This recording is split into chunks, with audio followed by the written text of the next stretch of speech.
Silver never ceases to amaze me, at least not this year. For so many years, we've seen nothing but disappointment with silver. We get a little bit of good news and we think, oh, this is the breakout that we've been looking for. But then it just kind of teeters out. And you know what? That could happen again. But we're going to celebrate in the moment about what silver just did. Again, let's explore.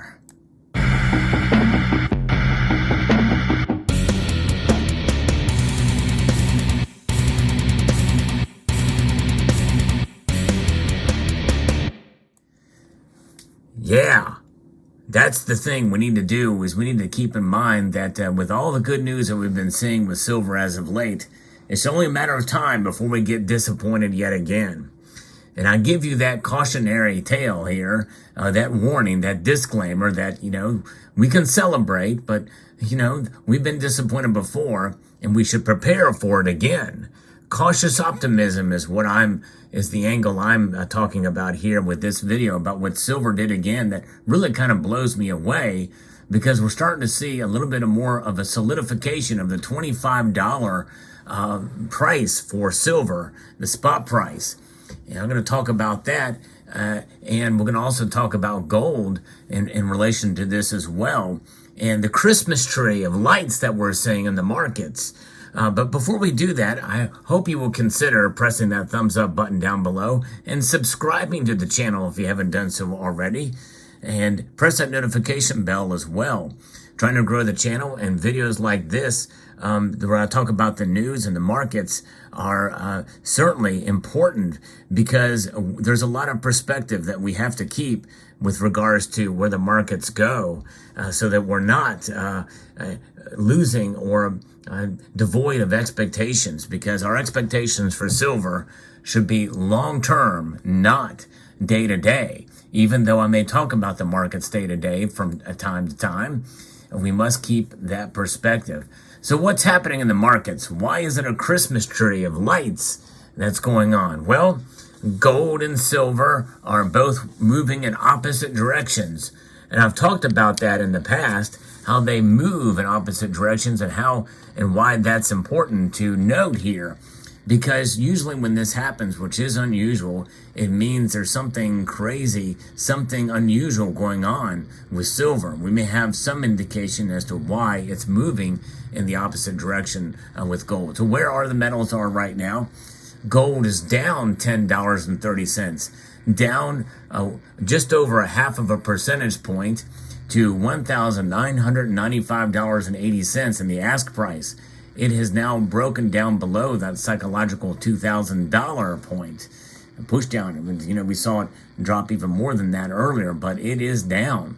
Silver, on the other hand, is actually up a third of a percentage point, almost 0.3%, up 7 cents to $25.36. A dime's worth of difference between the bid and ask price, which means that silver is holding on to that psychological $25 number, and it's hanging on strong.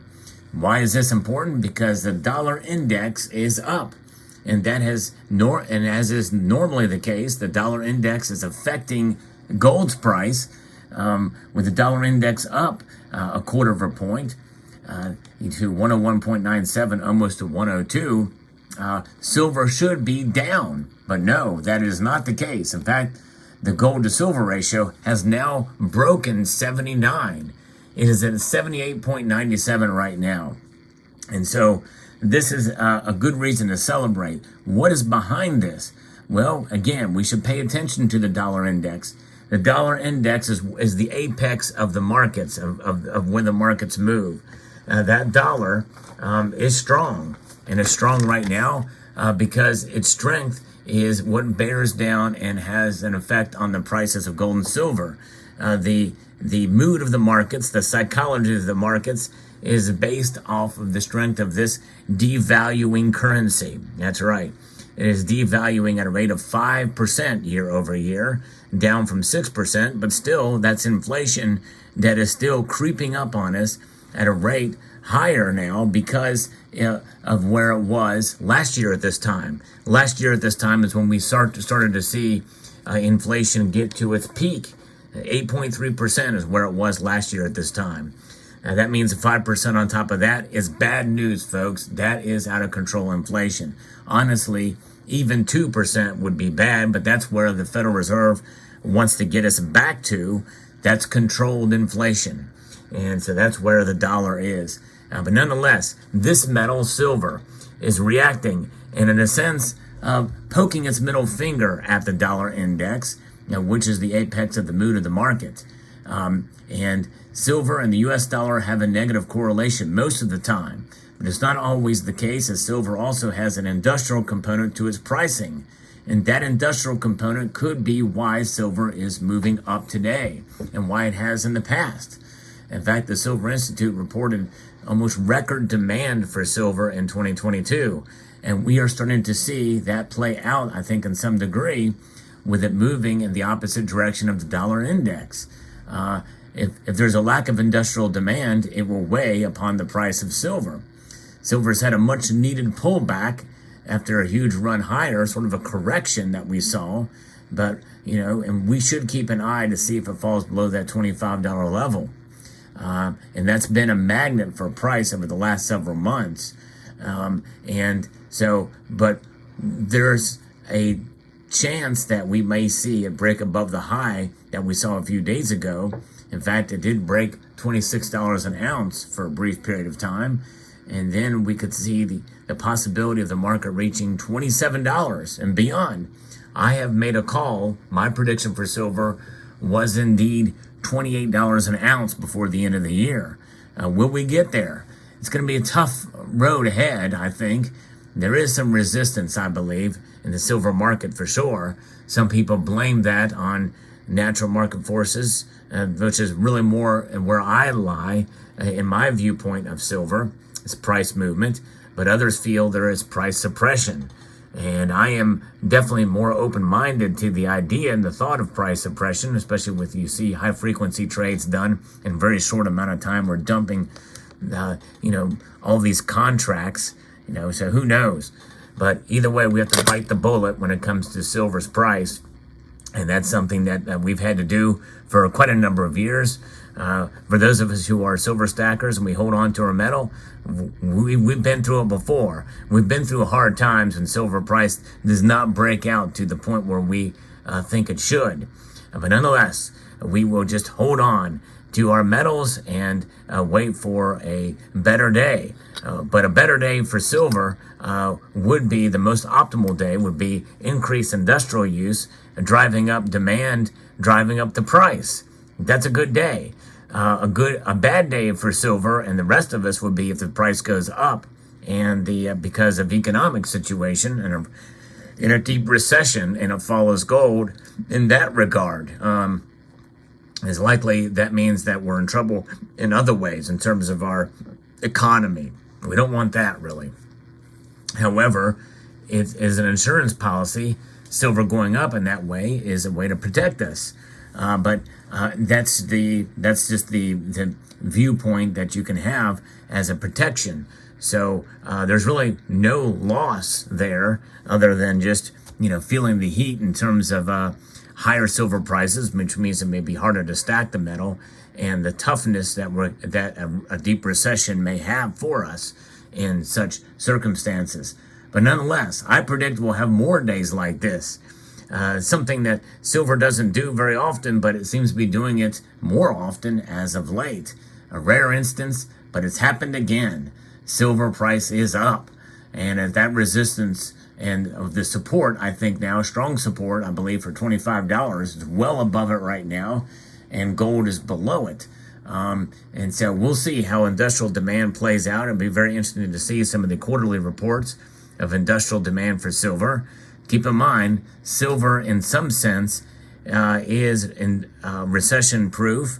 At least some aspects of it are, in terms of a government mandated photovoltaics or green energy type of solutions where silver plays a role in that demand. But again, that's somewhat offset as well from lack of industrial demand in other areas, in other sectors of the economy, such as smart devices, TVs, and even EVs, electric vehicles, which are very expensive, really, when you think about it. And so it makes it very tough for the average person to buy an electric vehicle. So there you have it. There's where the markets are today. And it'll be very interesting to see what tomorrow brings for silver's price. We did have a pull back again it was over $26 an ounce, but it has held strong above $25. Now, I was a little worried there for a while, but as I said in a video where I was laughed at by a few, that I said that silver was entering a new era. And folks, I think we're seeing it bearing out to be the case. But again, I don't rule out disappointment, which we have been so accustomed to in this community with silver prices falling. And so again, it's one of those things we prepare for it. But in the end, what does that mean? It means we accumulate this metal with the idea of holding it in order to protect and preserve our wealth over the long course of time. However, there's a utility for silver as a savings vehicle that can be cashed out at the right time, especially if you can make money on it or profit from it, and take those profits and utilize that money for a better investment, a sure investment, or like what Silver Bean Counter did, to actually buy a house for his mom. You know, what more noble reason and effort in order to sell your silver? And he's going to be doing it in a very tactful and a strategic way, by the way. So he's not just taking a bunch of silver and just cashing it in here and there. He's definitely got it planned out. Make no mistake, I'm not against, there are circumstances where selling your silver is the way to go. But generally, in a general sense, you want to look at it as a long-term proposition. So this is what I encourage you all to do. So there you have it. Let me know what your thoughts are about this metal and about what it did today. Yes, indeed. Silver, silver, silver. And it did it again. And it may do it again tomorrow. You never know. But it may not. It's unpredictable. Let me know what your thoughts are. I'd like to extend a multitude of gratitude to you all for taking the time to watch, and to encourage you to please rate, share, comment, and subscribe.